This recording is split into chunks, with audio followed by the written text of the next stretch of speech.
I'm here today because years ago I was practicing medicine in an office on the south side of Chicago with my partner and great friend, Dr. Quentin Young. You betcha.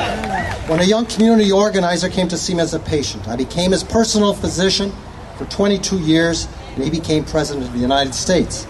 I support and admire him, consider him to be the most promising president of my lifetime, which stretches back to 1938. But I respectfully differ with him on his approach to healthcare reform. I speak to you today as an advocate for the single-payer approach to health reform and expanded and improved Medicare for all. But I'm hoping that President Obama and Congress will hear me also. As some of you may know, I was supposed to be at the recent town hall meeting at the White House where I was to ask a question of the President. But my visit was canceled at the last minute, presumably to prevent the national airing of my views on health reform.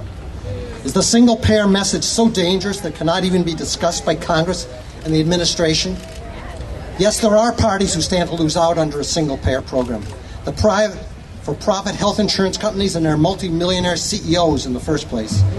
The head of Aetna, for example, received $18.6 million in compensation last year. That's obscene. By the way, the dean of the University of Pennsylvania Medical School received $3.5 million. That's not much better. Investor-owned for-profit hospitals won't benefit from single-payer either. Neither will the big pharmaceutical companies who will no longer be able to sell their drugs at such outrageous prices. A single-payer system will be able to buy drugs in bulk and negotiate prices.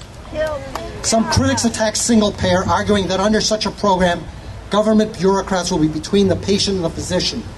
In the 40 years I have been practicing under Medicare, I have never encountered an instance where Medicare has prevented proper medical care. On the other hand, insurance companies frequently interfere and block appropriate care. There are multiple problems with the present congressional health reform proposals, but allowing private insurance to continue being involved is the most egregious. The insurance companies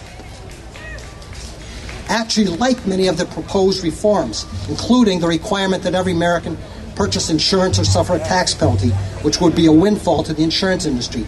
That alone should be a warning. They like it. I don't.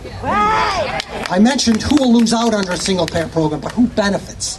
The American people. Do they matter? Do we really care about the 50 million without health insurance as long as the rest of us have our own coverage? Do we think about the additional tens of millions who are underinsured, who face economic hardship or bankruptcy when serious illness strikes? Single-payer will offer secure, comprehensive, and quality care to all. A single-payer program could be implemented easily without disruption, as was the case with the traditional Medicare. This is a moral obligation. We are all responsible for seeing that health care is a right. That's the view of Physicians for a National Health Program.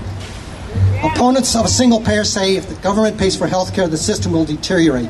But we have two single-payer programs already operating that work superbly, Medicare and the Veteran Administration Program. Medicare overhead is 3%, private insurance is 5 times that. Right. Our nation is at a crossroads. We must not squander the opportunity of this momentous time. We must not give in to the insurance and drug companies. Instead, do what is right for all Americans. Please, Mr. President, Congress, enact and expand it and improve Medicare for all.